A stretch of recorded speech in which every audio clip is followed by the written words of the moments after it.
Hello everyone and welcome. I'm Jennifer and you are listening to the Ego Next Door podcast.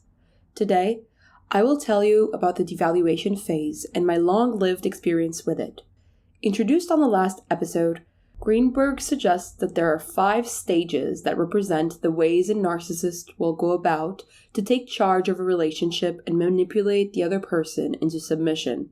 These stages are courtship, persuasion, devaluation, control, and discard. In the first stage, you are perfect. Your qualities, your flaws, your appearance, your quirks, everything. Reality is, they don't see you. They see the image that they are projecting from their own heads. Like film reel images being cast from a projector onto a movie screen, you are simply a screen in which they can project the images that they see inside their heads. Every move they make in their relationship with you is about how you can more easily be molded into their ideal, not about how they can actually build something with you. Their perception of you is based on their belief that they will finally find the perfect partner. They come first, not you. However, as you both become more acquainted, the narcissist starts to identify the instances in which you do not conform to that perception. In their heads, that is not a problem just yet. They can fix you, a tweak here, a tweak there, and you just might become that perfect person. Because they think you are still possibly great and simply need some coaching, the love illusion is still alive. They have lived their entire lives performing as an all-powerful, exceptional, and flawless individual. Therefore, they do not find it strange to expect you to play a role as well. For this reason, they will start providing advice on how you could become a better version of yourself. This is just a way to manipulate you into better fitting their script. With that being said, let's go back to my story. So, after all the grooming, little by little, he started criticizing me, especially my past. You used to smoke, he said. I'm not sure I can accept that about you. And that was the first silent treatment that I got. You drank a few times until you really got drunk, he said. I'm not sure I can accept that about you. You kissed X and Y in your past, he said. I'm not sure I can accept that about you. You want tattoos and piercings, he said. I'm not sure I can accept that about you. You were actually rebellious as a teenager, he said. I'm not sure I can accept that about you. You want to go to concerts, be social, travel, he said. I'm not sure I can accept that about you. You wrote hundreds of pages about previous crushes, he said. I'm not sure I can accept that about you. You have photographs of your past and you keep them, he said. I'm not sure I can accept that about you. You don't eat a balanced diet and actually appreciate fast food and sugary sweets, he said. I'm not sure I can accept that about you. And so, I felt imperfect and undeserving of his love. Unless I could find a way to erase it all. If only I could find a way to become the perfect girl, so he could love me, care again, and accept me as a human worthy enough. So that's what I did. Slowly, I allowed myself to be controlled. I shattered myself in a million pieces, unpeeled every layer of my being, and cut out the bad parts. Never again during those 7 years did I speak about my smoking history. Never again during those 7 years did I have a glass of alcohol. Never again during those 7 years did I mention my past romantic life. Never again during those 7 years did I dare to want any tattoo or piercing. I actually removed my 2nd and 3rd earlobe piercings because he didn't like those either. We also deleted and burned all the writings I had about the past and hundreds of pictures of my adolescence because they could remind him of my past, and I wanted to avoid his rejection or another silent treatment. Never again during those 7 years did I dream of going to a concert or go out for longer than half a day with friends or dare to tell my closest friends what was really going on and how suffocated I felt within that relationship. Never again during those 7 years did I eat fast food or enjoy a sweet supermarket chocolate or beverage. All in all, Never again during those 7 years did I do anything that wasn't under his control. New phobias started arising after that 1 year mark. My social anxiety returned. My perfectionism intensified. My OCD symptoms got stronger, and my obsessions were more and more directed into making sure that I was flawless. I became obsessed with working out to have the body that could make him see me as a trophy. I directed my previous tendencies to have eating disorders into a controlling eating pattern where I had to weigh on a scale absolutely everything that I ate and register it in an app. I started logging my daily routine and main events of the day in a journal obsessively, and I would not allow myself to go to sleep until I had written everything out. I became fearful of the adrenaline that I used to love seeking, to the point I had a major panic attack on a roller coaster, a children's roller coaster. That panic attack marked a breaking point in my life. When the machine stopped, I was shaking from head to toe. I couldn't breathe, and I didn't have my inhaler with me. During that moment, his reaction wasn't caring. He was bothered. I ruined the night with my stupid panic attack. After that night, I went back to that moment a few times. I wondered how could I have had a spontaneous panic attack on a roller coaster I had ridden so many times as a child, and a year and a half previous to that when I was single and with friends.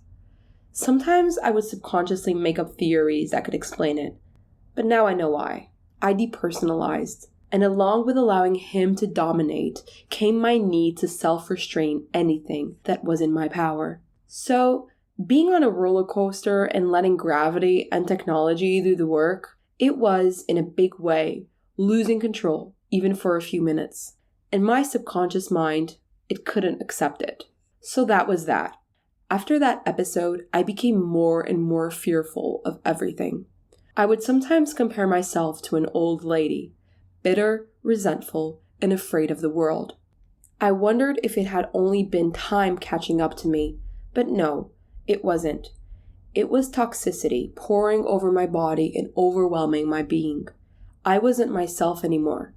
I reached a point where I was forbidden to making certain jokes, speaking about certain subjects, enjoying certain things, because that made me a rebel, and being a rebel meant being more like who I was in the past.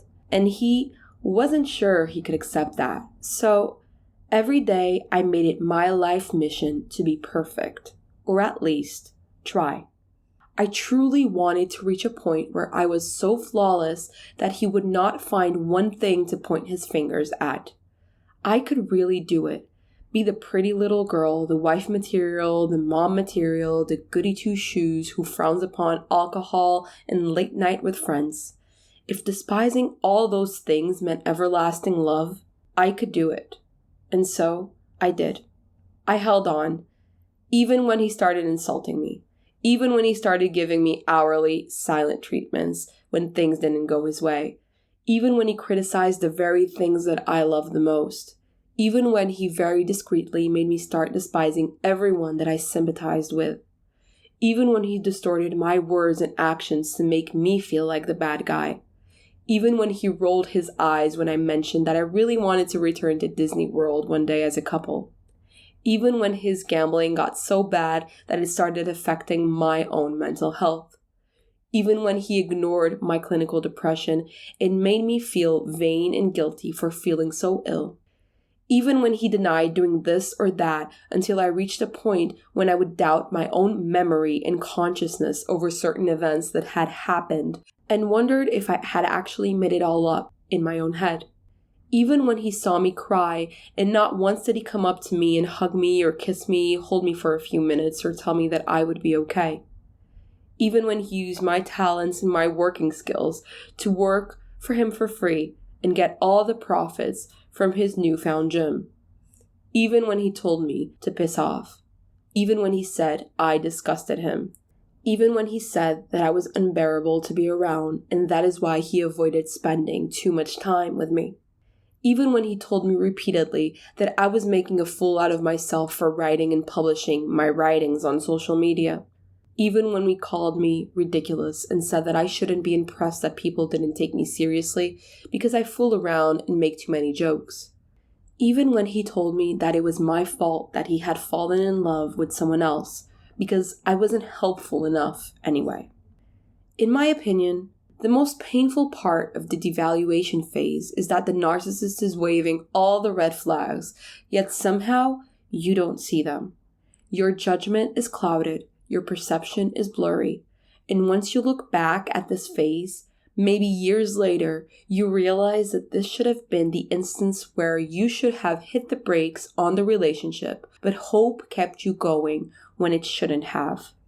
Describing this phase gives me intense shame, but also compassion because I know that unfortunately, I am not the only one who has been in these shackles. Being treated like you matter so much only to gradually be manipulated into becoming what someone else wants you to be is radical, dangerous, and scary. Yet in the moment, you feel assured. You are so sure that becoming it will guarantee you become the best version of yourself and that this relationship will thrive.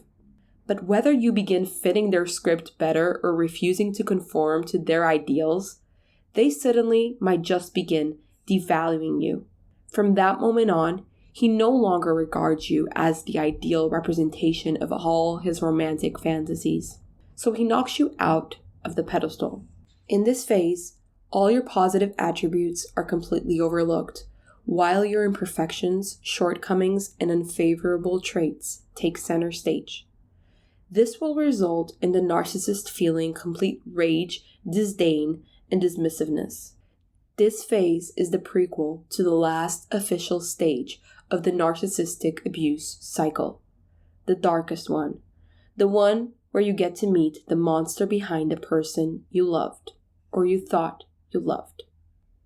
On the next episode, I will discuss the dark depths of the discard phase in a part 4 of Dating a Narcissist, 7 years, ASTRAY. Thank you for listening to the Ego Next Door podcast. See you soon, and I hope you have a wonderful day. If you enjoyed today's episode and would like to hear more, don't forget to like and subscribe to my YouTube channel at Ego Next Door. And if you would like to support my work, consider becoming a patron to my Patreon creator page at Jennifer Hachia. The Ego Next Door podcast is presented solely for informational, educational, and entertainment purposes.